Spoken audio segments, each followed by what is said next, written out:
Good morning. Thank you all so much for being here. And thank you, Matthew, for having me. As you said, I'm a producer. I came to production by way of sports and television. So I worked with the NFL Players Association. I worked with the Nationals. I worked at Discovery, PBS, those kind of places. And then went freelance because I like production the best. I had gotten to a point in my career where I was kind of away from being tactical, and I'm a tactical person. I'm much happier in the details than I am at 20,000 feet. So I went freelance and I haven't looked back. And DC's been incredibly good to me, and I'm thankful to be here. Generally, I think you're all pretty familiar with what producers do, but the short of it is that we are enablers in a good way. We want to make everything happen for everyone. My whole job is to make sure everyone else can do their job to the best of their ability. So whether it's handling all the paperwork, all the details, more of the paperwork, the locations, the food, everything that happens that's behind the camera or getting it to camera for you is a producer's responsibility. You generally need a producer if you have more people on set than you can count on your hands.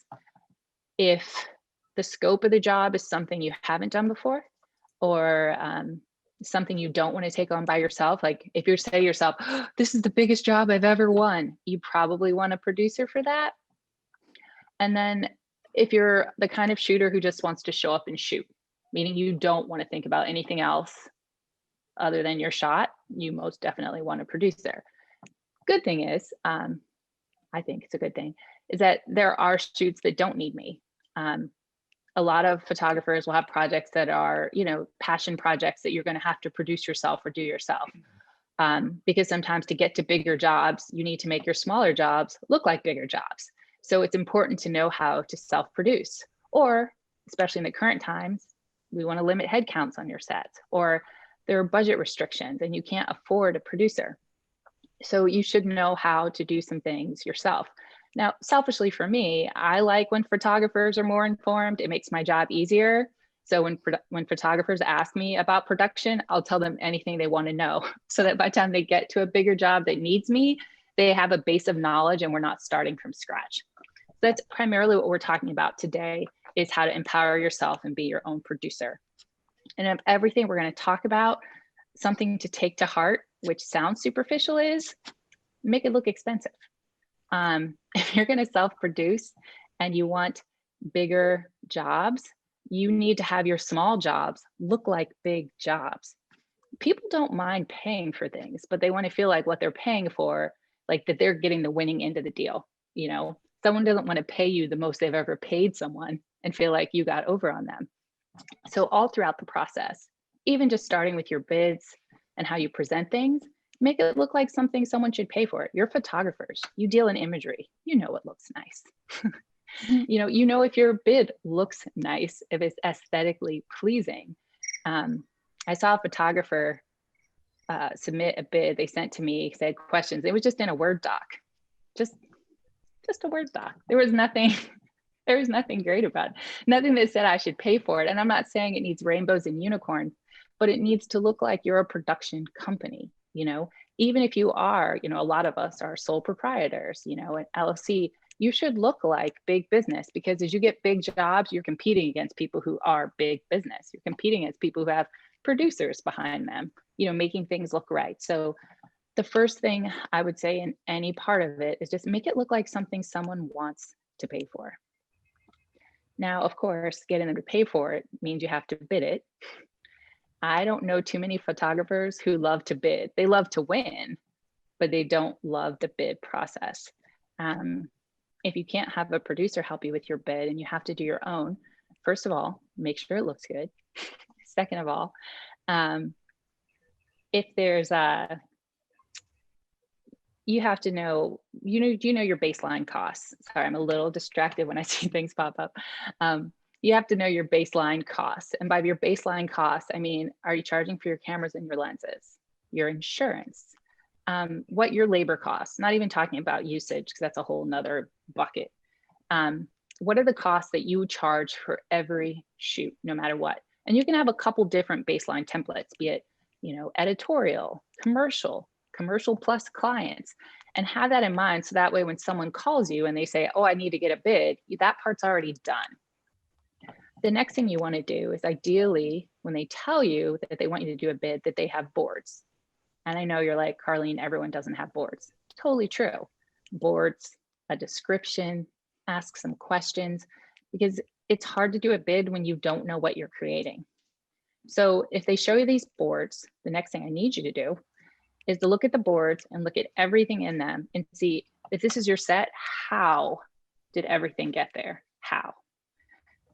Nothing just shows up on set. People think that when they have producers, that everything just shows up on set, but you don't have a producer, which means you need to figure out how it gets to set. And depending on your budget, how you get it there could change. So when you look at the how, so let's say that I'm shooting 2 people sitting on a couch. That's what we're going to produce in a house. They're having wine. It's been a long pandemic day. They're just relaxing. Those 2 people, how did they get to set? Are they the client's employees? Clients love to throw people in there. Are they some friends of the client or yours? Or are they professional talent? So, you know, those 3 ways, be it the client's friends or someone you know that you pay a little bit of money to, or professionally cast talent, those are all 3 different ways those people could have gotten there at 3 different price points. It's important to look at the price points because your client's going to come back to you after you bid and say, I really love this. I would love it so much more if it were X thousands of dollars cheaper. So you should already know how you would make it cheaper, because then you won't freak out. The other thing when you're talking about the how is to ask professionals. I am not an art director. When I look at a board and there's a lot of art direction, I call an art director to see like, hey, how much time would this take you to do this? How much money and props do you think that you need? Could we do it another way that's cheaper? It's always best to ask a specialist. I wouldn't assume that I know how long it's going to take you to shoot anything. If you've worked with me, if I make a schedule for you, I'm going to send it to you before it goes to anyone else so that you're comfortable with the timeline. So you can tell me, I'm not going to do that quickly. I might even send it to your first assistant if it's someone you use all the time. Photographers always think their first shots are going to happen sooner than they do. A photographer will tell me, I need an hour to set this up. No, you don't. We worked together a long time. You need 2 hours every first shot, every time. So you need to ask people and be prepared, because then your bids are going to be accurate. Because an accurate bid, you can move around. If you ballpark it, it's not a thing. I personally don't think photographers should ever ballpark production. I don't ballpark. I'm notoriously for saying, they're like, could you ballpark this for me? I'm like, no, but I can run the numbers for you fairly quickly. I'm not just going to pull it out because I need time to look at it. And usually people hold you to a ballpark even when they say they won't. So that's what we want to do. We want to talk with specialists. We want to be precise and get in everything that we need. So once we put all of that in, we're probably going to follow up with the client with just one detailed email. Clients don't like lots of emails at all. So also it makes it harder to track. So really get all your thoughts together. I know we have varying levels of photographers on this call. So some of you are like, well, of course, I'm very specific. But if you haven't talked with a lot of clients, be specific. You get better answers. And if you can compress things down and make it easy communications, people appreciate that. If someone emails me, I've had people email me seriously 15 times an hour. I was like, just wait. I can wait till the end of the hour. You could send it to me all at once. I'll get through it much faster, because then I'll stop. I'm not going to stop what I'm doing every 5 seconds to check it. Critical to being your own producer, and when we're talking about how you handle your clients, is you want to present more solutions than problems. Pretty much, I'm a producer. People only want solutions from me. They're not interested in anything that challenges me. They just want me to tell them that I've made it better. So if you're going to be your own producer, you need to be that person for your clients. So if you're thinking, oh, I have this, I want to tell them, well, think about if you can propose a solution. And again, that also goes back to doing that beer, wine, champagne thing. Like, well, you can't have this couch from our house or whatever high-end place. However, we can get a cover from IKEA and mix this up for you. You know, give them options as opposed to just saying no. Once you have everything set, the last cost that you would add in. So we've done all of our baseline costs. We've done all the variable costs, which are based off the boards. And then we're going to build in the things like food for everyone, shelter, restrooms, all those key components. You should have a pretty good bid. I recommend with your bid, especially if it's line items, it's sometimes nice to put in what I like to call a production approach that explains what the things do. So for instance, if you have someone pulling wardrobe and they shop for 2 days, and then they're on set for a day, and then they're wrapped for a day, so 4 days total. We have a few different sections here. So now we've already connected to the chorus collection.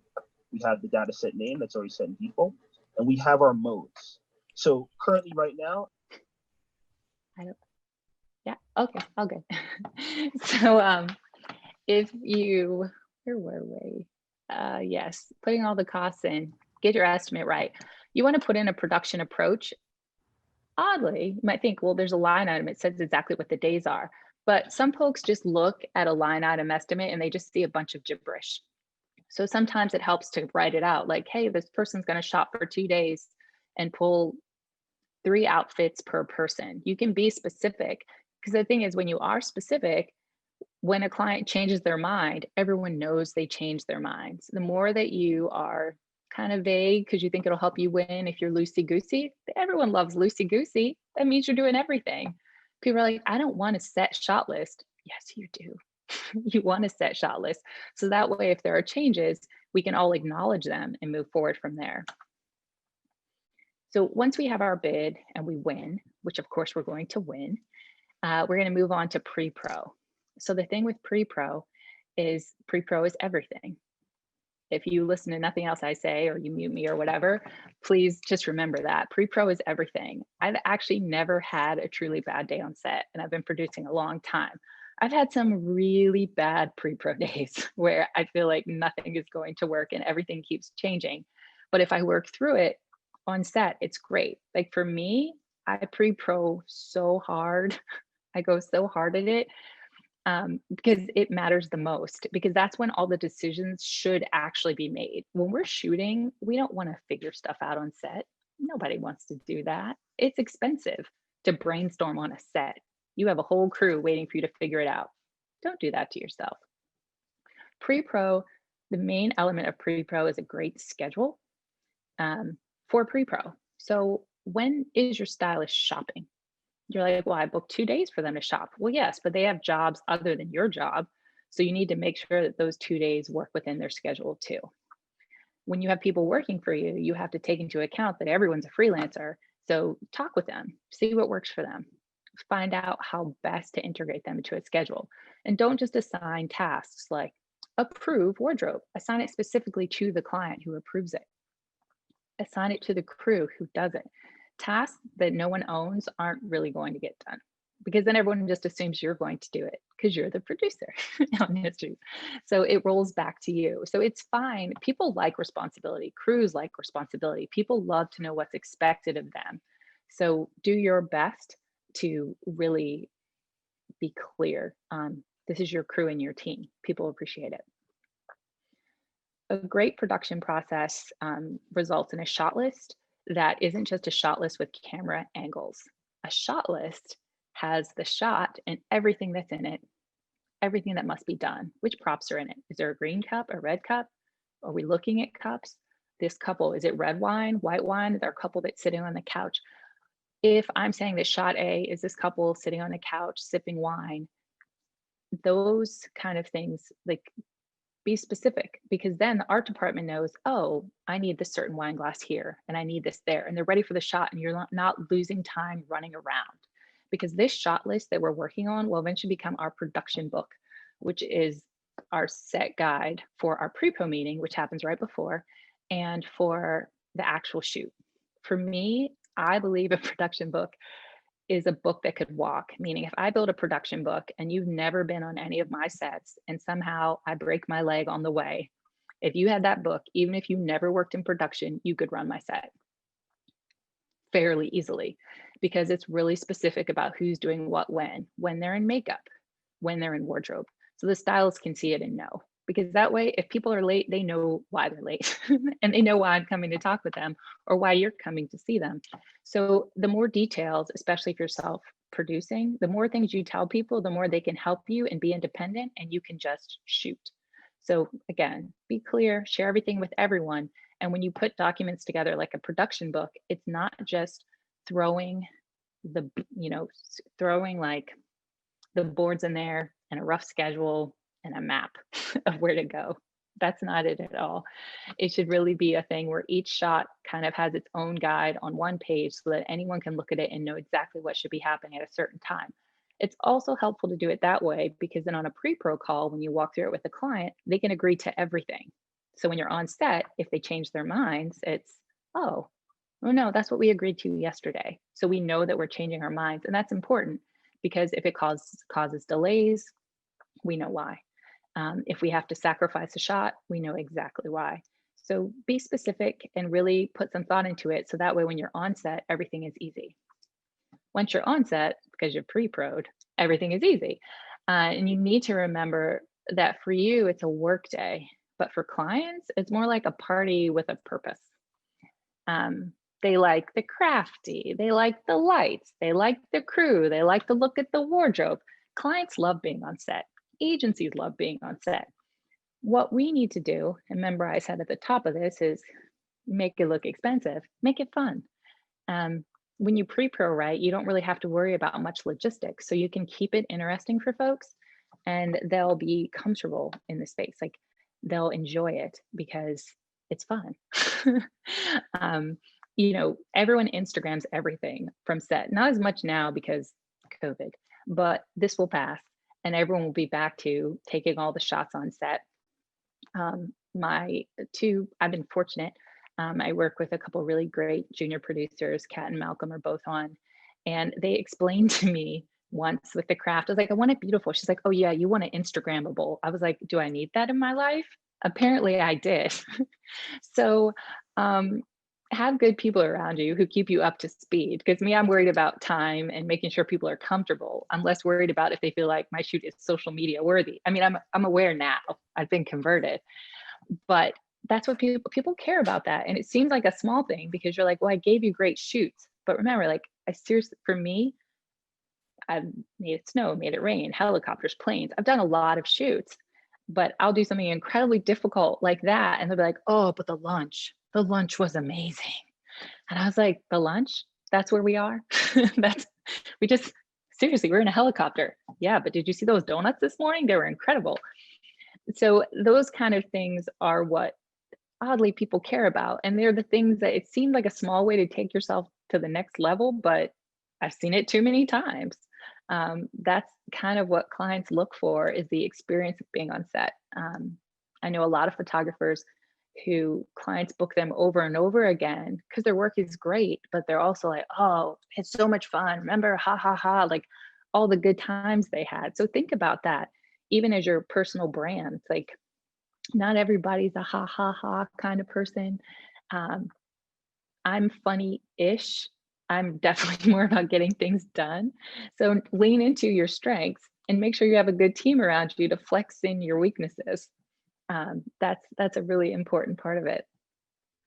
So the other thing about being on set, and we talk a bit about crew, is hire a great crew. The time to find a great crew is before you need a great crew. Same with great food. Eat at great small places. See if they cater. Give people things you would want. And with crew, you want to see them before you need them. You want to talk with them, get comfortable, because these are people covering all of your blind spots. Because maybe you haven't had, especially if you're not rolling with a producer, doing it yourself, you want to know that your Digitech is comfortable with clients. You want to know that your assistants know generally what you want. If you don't have a producer, I highly recommend a production assistant just to do the running around, because again, that's not really what you want to portray. Like you're the artist. You want to be the artist and also the guy that lays out lunch or so think about fake it till you make it is said too much, but a little bit of that of kind of doing some things to elevate your production. It's something clients appreciate. And again, people don't mind paying for something that they think is worth it. So do those things. This great crew that you find and hire and love and respect, a critical component to that is paying them. You got to pay your crew. I didn't spend a lot of time talking about how important it is to get your advances, but one of the best parts about getting an advance up front is that you can pay your crew fairly quickly. Crews will like you if they like your work and you're fun to be around. Crews will love you if you pay them on time when they expect it. Everyone's freelance, so people like their money when they like to get it. I won't dwell on it. I'll just nod and accept that it is true. So definitely pay your crew. The last component of this, when you're producing for yourself, is wrapping out and making sure that things are right for yourself and others. So ideally, and I have a checklist I'll share with you guys of kind of how to go through this. Ideally, what you want to do is manage post-production expectations on the front end, like how much retouching you think you need, how much time it'll take, how quickly they'll review images, and how quickly they expect them back from you. Especially now with social and all the different deliverables, a lot of clients want something really quickly. Like, oh, could you just get me something quick for social? I want to be ready. So you want to have those conversations early so you're not surprised. But then, excuse me, once you move into that post-production process, you want to present the images, get feedback, establish a process for how that works. And ideally, there's an approval process that's already in place with who actually has a say in your images versus who's just, excuse me, more auxiliary. Yeah. Like, they're laughing because I never wear ear pods, and that one just down it went. Oh man. All right. So back to post-production. You definitely want to manage their expectations on the front end of it, because I don't know of any photographer who hasn't got caught up in endless retouching, because it's like a whole thing. You want to avoid that as much as you can. So manage those expectations, and also the payment schedule. If it looks like the retouching is going to be really time intensive, possibly when you do your bid, you might tier the payment so that you get paid in advance. And then let's say you get all the expenses, and then you get a portion of your fees when the shoot wraps. And then the last piece once the retouching is done. What you don't want to do is leave all of it to waiting for the retouching to wrap, if the retouching could possibly go on forever. I've seen retouching go on for like 2 or 3 months. And it's a sad, sad affair if all your money is tied up in waiting to deliver those images. So as much as you're able to, I would put some of that on the front end. That's pretty much high point all of it. Laughing at Matthew because I said, oh, I'll probably be less than 30. I talk really fast. I'm generally more comfortable with Q&A than just talking to people. So, oh yeah, I do have this fancy little checklist I made. You're right, Matthew, I could. Stand by. Okay. It's a little something from me to you. This I'm going to checklist. include this in the, I'm going to put this in the chat room too. So the chat, everybody can download this. Thank you. All right. So this little checklist talks about basically what I just plowed through, just some good ways to take yourself through a process. We talked about setting our baseline, getting a shot list. I didn't touch too much on usage. You know, some photographers like to do a flat rate and they don't mess with usage. I like when people do usage. I am concerned about people decreasing the value of photography, but that's a whole nother conversation. Especially if people are doing the library shoots now, it's a bit of a, I don't know, I think the industry is in an interesting point, but you definitely want to talk with your client about use. You want the boards.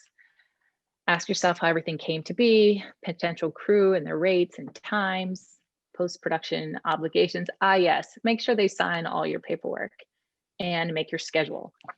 I put the pre-pro schedule up here because time and money go hand in hand. It's easy to go over budget when pre-pro takes longer than it should, and they keep pushing back the start date. It ends up eating up a good amount of time and money.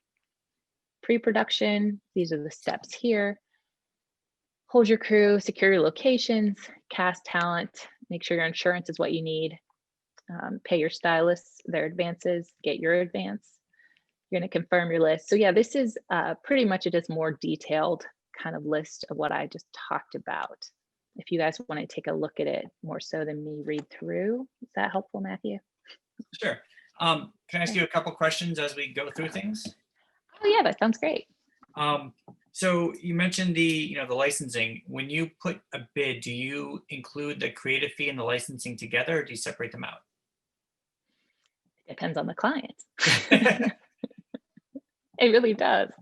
Um, sometimes it's beneficial to bundle everything together, and sometimes it's not. It depends on how educated your client is and what their needs are. So I would say that's definitely a case by case for me, because I do it both ways. Stay tuned for the workshop, January 12th. Yeah, yeah. It's Go more definitely to a case by case. Mhm. Yeah, I mean, if you would, I kind of jumped in there, but I have a lot of questions that I've come up with. Oh, well, As we hooray. talked in the past. If someone were producing something for themselves, Mhm. for their own book, as you mentioned earlier, you need to have the quality of work to show in order to get these kinds of jobs in the first place. Mhm. Do you have any advice or thoughts on how someone could do that when they don't have a client paying the bills? Oh, sure. A And few things in you other can words, do how is do you you can make see borrow and steal? how do you well, you can collaborate with other artists. Photographers aren't the only people who like to build their books. There are models who are new models who need to build a book. There are stylists who need to build a book. Everyone needs practice. Everyone needs, and also everyone loves to do something artistic that they can be passionate about. And clients are great, but that's not always the work that they ask us to do. So I would talk with people about it. I think people can look at your work and be like, oh, I like your work. And if you say, hey, I'm doing this project, I could definitely give it to you for your book or your reel. Would you like to collaborate with me? I think some people will say yes to that. Now, some people will say no, but there are definitely people who say yes. So a lot of it is building your network and getting people who are interested in collaboration. And do you have agreements? Do you suggest that there are specific agreements that people make with the makeup artist and other crew for sort of how images can be used? Well, sure. I'm a producer. I believe in paperwork for everything. Like, absolutely. You definitely want to spell it out with folks, that it's collaboration and it's not like a work for hire or you're paying them. I think it's much easier to do that with people you have a rapport with. Like, I definitely have people I've worked with enough that they're like, hey, I want to do this. Do you want to produce it? If I have time, I would. For a lot of people, again, especially with something different or unique, I've never done a shoot.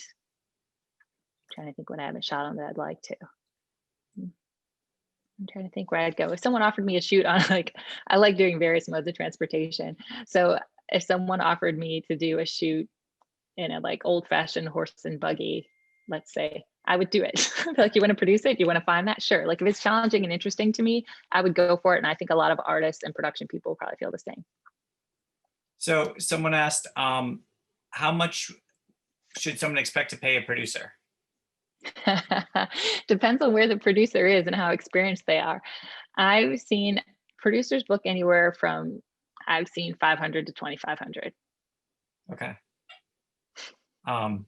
So is so 500 to 2,500.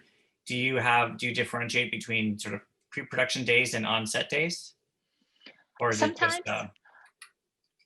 Sometimes it's, to me, a lot of the pre-pro days are as long as set days, so there's not much difference generally for me. Okay. But I've done it like if the budget needs it, and it's also like, especially with editorial, all of us, or at least my experience with editorial is it doesn't pay very much. So if I want to do it, I'm generally moving my rates around to do it. And if it's like, oh, I'm pre-proing for less than I plan to, but getting more on the set day, that works fine. Okay. I think often, like anything, I think any photographer will tell you that their rates vary, and I feel like it's the same for everyone else. If someone were interested in becoming a producer, is there a sort of a clear path? I would pick something else. No, yes, there's And lots of photographers ways. say the same thing. Yes, let me stop that for a second. There are lots of ways to become a producer. what I would do is find a producer and work with the producer, be a production assistant, be a coordinator, work with that person. Also, I'd work with other people on set. I'd learn about other departments. I think the more you know about other departments, the stronger you'll be as a producer.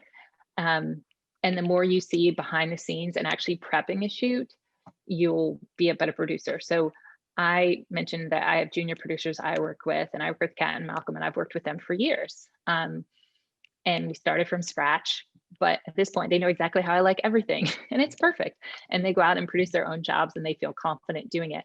So I would say tag up with a producer or an AD, or even, gosh, pretty much anybody in production. I would just work your way around, but a producer if you can get one. How, so say if I were doing a self-production, we were talking about this yesterday, say I were trying to self-produce a shoot, for my own portfolio, how would you go about finding a producer that might be working with you? Sure. Well, I don't know, like the internet's an amazing thing. You can always start there. But even if you haven't worked with a producer, you know someone who has. Like photographers tend to know other photographers. I think that works. I think it's Make Create that has production listings also on it. That's pretty good. And then if you're, you said Make Create. I think it's Make Create. Okay, I'm going to put that link in the. But it might just be .co, so you might want to take a look at how it is. But that has some listings of who does what where, and it's built. It was actually made by photo producers to start building a national database of photo crew. Awesome. So yes, yeah, I think that's the one. Yep. But yeah, so you could do that. You can always ask me. Even if I'm not going to do it, I could tell you someone who might if I can't do it. But it's definitely, when you're asking someone to do production, and just make sure it's interesting. Like, I think there are only a couple of projects that I wanted to do that I couldn't do, and it was only because of time. Like, I wanted to do them, otherwise I would have done them generally to a certain degree, whatever the rate was, because I wanted to do them and I thought it'd be fun and cool and challenging. So I'll do it. Unless I'm already booked up, then I can't. And I think a lot of people are that way. I just want to make sure everybody knows anybody definitely chime in with questions if you want to unmute yourself, or you can put it in the chat box. So Billy says, a lot of clients don't account for budget for a lot of these items, pre-production, stylist, scout, etc. What level of job or client does all this come into play more regularly? That's a great question. Is there a price point when people assume there's going to be a producer? That's interesting. I personally don't think, unless it involves planes, trains, or automobiles, think anything under 10,000 usually needs a producer. Personally, like, unless there's a complicated element, just because with the photo fees alone, the actual money that you can burn would decrease. I think 15,000, sometimes you start to need one, between 12 and 15.